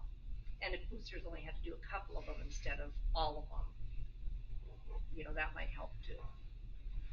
Yeah, it's just boosters always have to staff the concession stands, and so It's getting harder it's and harder to to find, it's the same It's the same people families. over and over. I notice a lot of inconsistencies between sports. And I think this falls on the coaches, and the boosters could push it a little bit more, but certain coaches would say, as a parent, you are required to sign up for 2 concession periods. And other coaches didn't say anything, so you have, that's the Yeah, difference that's in my true. experience. That happens, yeah.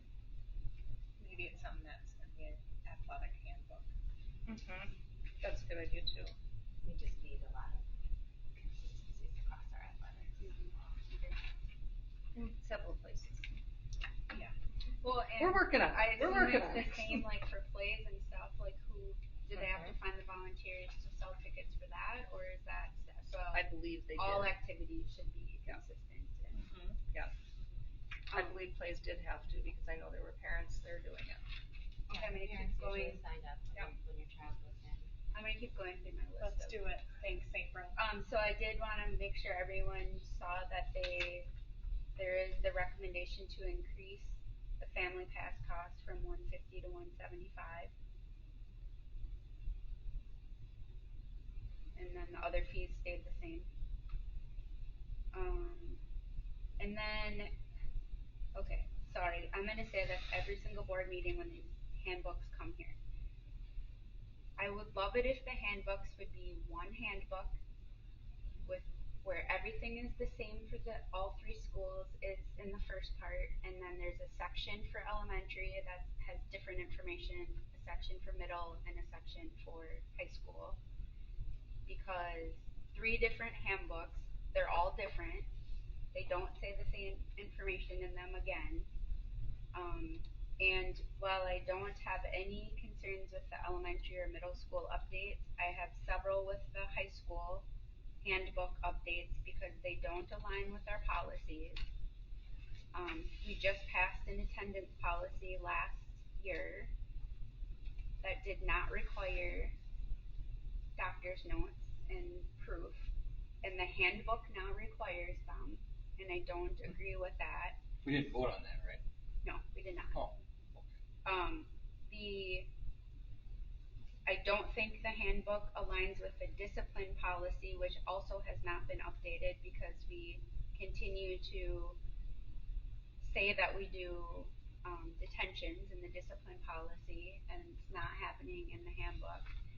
And I feel like just generally the change in saying that a parent cannot excuse a child's absence is penalizing parents and creating a discipline against parents when we should be focusing on the discipline within our own schools and understanding why are the parents calling them in? Like, what is it that is the reason that those kids aren't coming to school? And it should be impacting their grades. If they're not in school, they shouldn't be passing classes, and then they can come back next year. But I don't think we should be having stricter discipline on parents because it's a pain to get all those notes, and it's still a privacy issue, which is why we changed it in the first place. And now we're undoing that through a handbook update, and that's not what the policy says. So I have many concerns with those updates to the high school handbook, and I will leave it at that. I see that he's trying to, solve some of the attendance issues and thinking outside of the box, but I agree, we need to be consistent, we need to align our policies and our handbooks need to be the same, and everybody needs to be on the same page. Can we add that to the next agenda too, and just so that we can have this discussion when they're here, when admin's here? We'll have to. I mean, school starts in September, and we have one board meeting between now and then. I'm glad you said all that because I had the same questions and concerns. And as a support to the handbooks, on Monday, when I got back, the new handbooks were on here, and I wanted to, with all legislative changes, I have some concerns with handbooks that there will be things that the legislature has changed that we are required to do or have in our handbooks that won't be in there. And that scares the bejesus out of me. Because that's documented proof that La Crescent Hoka isn't doing what the government said we're supposed to do, and so that could be problems. So MSBA has, just like they have the policies that come out, they also have a model student handbook. And so it's a one-time $750 charge. And I just did it on Monday. I've got access to it right now. I've shared that with principals. And I want them to do some comparison, and I want us to be able to do some comparison to say, and then it also goes through and references all the policies that we have to reference. So I want to use that as a cross-check for all of those policies up to date too. That's great. So, and now with the one-time $750 fee, it's the same thing as the policy stuff.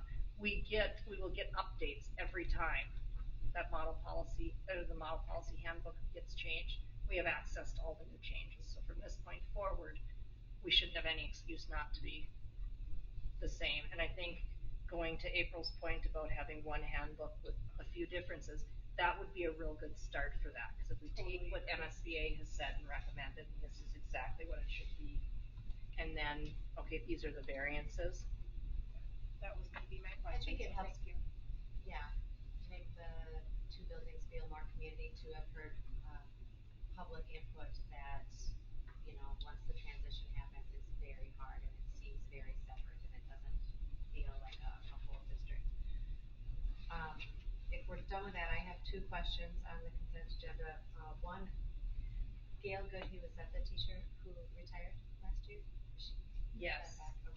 She went to halftime, and Oh, it's halftime, okay. she went to halftime, but our full-time teacher, so we did it, there was a switch there. We interviewed a bunch of people, but Erin Dahman was halftime, and Gail was French, full-time. Erin French. And Gail was eligible to retire, so she did, so that Erin could have a full-time position, because Erin said she was gonna look if she didn't have a full-time position. And then a full-time position came up in exactly where she wanted. But I And have so Erin French down as a resignation. Yeah, so she resigned her full-time position. Oh, So so now that's we're more of a short. switch. Yeah, Oh. so we switched once and now we switched back. Oh, So she's the middle school now, or she's the high school? Gail. She's the both, well, right now, she's both middle school and high school. okay. Full-time or half-time? Or, no, she's middle school, I'm sorry, because Eric is high school. Okay. Yeah. And so, So she's full-time or half? she's full-time. And we're still down. We're still down Yeah. a .5. And the .5 is basically a position that does band lessons. So we're looking to see if we have a couple of people that have been in the area that maybe would come back and do lessons. And then the application for cooperative sponsorship, that is with Dakota, I saw. Where are we? What It's for a homeschool person. homeschool? Oh, It's a person it's one homeschool person. Oh, okay. Yep. That clears that up. And then I'm not as familiar with the old cooperative we had with Winona, but same, like there's no special transportation for the one student. They come here, get on the buses for those sports. The buses still come. Yeah, right. Yeah, we can talk about the 101 in a second, but yes, for that one, that's just the one.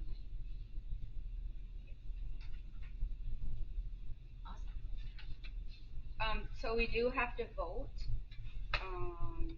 if we're going to approve the consent agenda as on here. And so,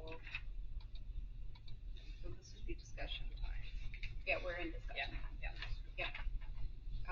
So we would need to vote, and then if it does not pass, we would need a new motion. Yeah, if we pass it, then the handbooks are the way they are, right? That's correct.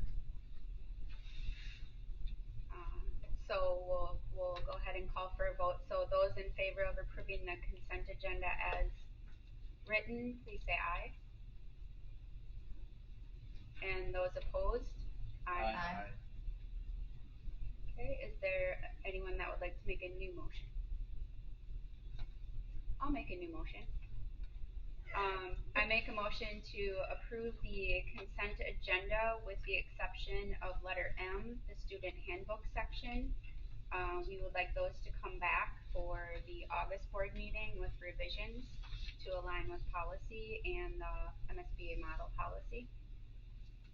I'll second, thanks for catching that. Okay, is there any discussion? Okay, those in favor of approving, with the modification to letter M, please say aye. Aye. Any opposed? Okay, consent agenda passes with the exception of letter M, which will need to come back in August. We are on number 13. we talked about A, we do not need to vote on that at this time. Any further discussion on A? Or we talked that one as much as we needed to, okay? Move to approve 13B as written. Are we good for the $140 a day yet? That seems to be, Hold on, is there a second? sorry. Second. Okay, discussion, Greg? Is the $140 a day seem Yep, to be we're working okay? still higher than most. Okay. Any other discussion? Yeah, does everyone make at least 14 and a quarter an hour? Yeah, so we went with 14 and a quarter an hour because the lowest paid position on the schedule is, I believe it's 1452. And so we didn't wanna go over or, match what we're hiring people for, but we felt it should be close. Good. That is a big jump. When is the last time that the rates went up? It didn't go up with me here last year, so I think it was a couple years ago. I think We were on the board when we raised it. Yeah. Was it before COVID? Yeah, I think so. Any other discussion? Okay, those in favor of approving the sub rates as written, please say aye. Aye. Any opposed? Thank you for looking at that. New sub rates have been approved. Item 13C, the addition of a custodial position. Increasing to 8, so they're adding 1.0. Yes, a 1.0 FTE add. Okay, is there a motion to approve that? A motion to approve the additional position. Discussion? We just took away lawn care and snow removal and whatnot. What's the rationale for needing more? According to Hilliard, which goes through and does what they call CCAP, which is a study of how much square footage you have and what cleaning you should use and where you should go and what your FTE should be for all of that. We're at a spot where we're supposed to be, it's between 9 and 11. And I can't remember exactly which one. I've heard both numbers thrown out, so I can give you the actual numbers. So we're still under at 8.5. But this is from a supply company, their chart. It's not OSHA or anyone like that, right? It's not OSHA, no. State custodian. I had the same question. We've outsourced and are paying for snow removal, lawn care, a robot to line the fields. Mhm. Those are all things our custodians were doing. And I just would really need to understand why that position is needed more than another para. Right. Or, And why, when we're having children working in different areas of the school, couldn't that be filled? Was that because That of the way. increase in square footage here? We were understaffed at the high school. According to According cleaning to supply Hilliard. company. Yeah. And I don't know anywhere else. I know in Red Lake I use Hilliard also. And they're, it's just, that's where that comes from in the industry. I don't know if there's another spot. We could look for one, but. Does it seem like our stuff isn't getting cleaned? I guess I don't come around and build it enough to know. Especially in the summer, there's things that we need to catch up on and do. We did a huge painting during the summer, so now we're pushing real hard to get everything else clean and set. But yeah, there are things that we're not getting to in the winter. We split a custodian between here and the high school. So there's a 0.5 here and a 0.5 at the high school, and so this would allow us to have the one over there and then keep the one here. Is there staffing issues with vacancies with illness or anything like that when there's, okay. Oh, yeah. And when people have to take I time off for different things, Yeah. that is a hardship too.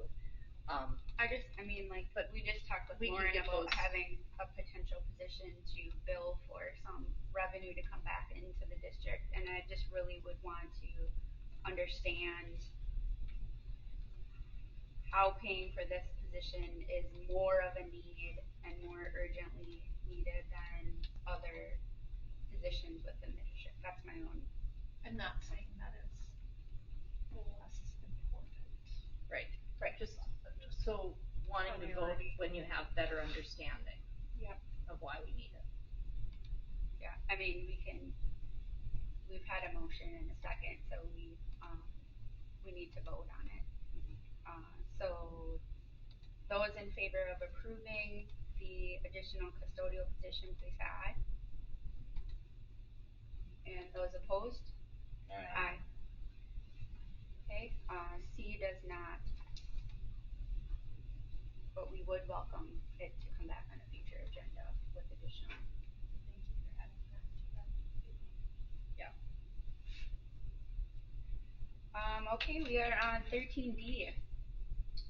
This is for the dissolution of the cooperative sponsorship agreement between Winona Area Public Schools and La Crescent High School. Move to approve. Second. Any discussion? Okay, those in favor, please say aye. Aye. Any opposed? Okay, this passes. And we are on E. This is adopting the school district fiscal year 25 long-term facilities maintenance 10-year plan. Move to approve. I'll second. Any discussion? And this also aligns with the whole, our savings stuff, Mhm. right? Like those before. And is this going to be a document that is gonna be at each board meeting? Is this one that's gonna change, or is this? This one pretty much stays static once we approve it, unless there's some weird thing that happens, like a roof falls in or something like that. Knock on wood. Yeah, knock on wood. This is, and I say that knock on wood, not tongue in cheek, because we found out that we had to have the roof redone on this building because they used faulty product. And so there was no charge to us, but yes, this summer they have been working on redoing the elementary roof that was just put on last year. There's solar on top of here too, right? Yeah, and so they had to pay for the solar company to come and take off the solar, and then we're That was doing. all manufacturing product. It's right? all, yep, Okay. manufacturing. The product they used was found to be on a recall or something, and we Classic started product. getting leaks. Yeah. Yeah. That's good. So Patrick did a great job with that. I pushed him pretty hard to make sure that we didn't pay a dime for that, and that if we. And did they pay for the correction of the leak, like any damage? Yeah. Was there a leak? There was a leak, yes. Oh. Yes. When was this? In the gym. Yeah, but just this summer? When it was raining. When it was raining. Ah, makes sense. Yeah. Okay. Any other discussion? Sorry. Okay, those in favor of approving resolution 2306, please say aye. Aye. Any opposed? Okay, this passes. Motion to adjourn. Second. Meeting is adjourned. Nice, we would have made Wade proud on that one. Yeah. Yeah.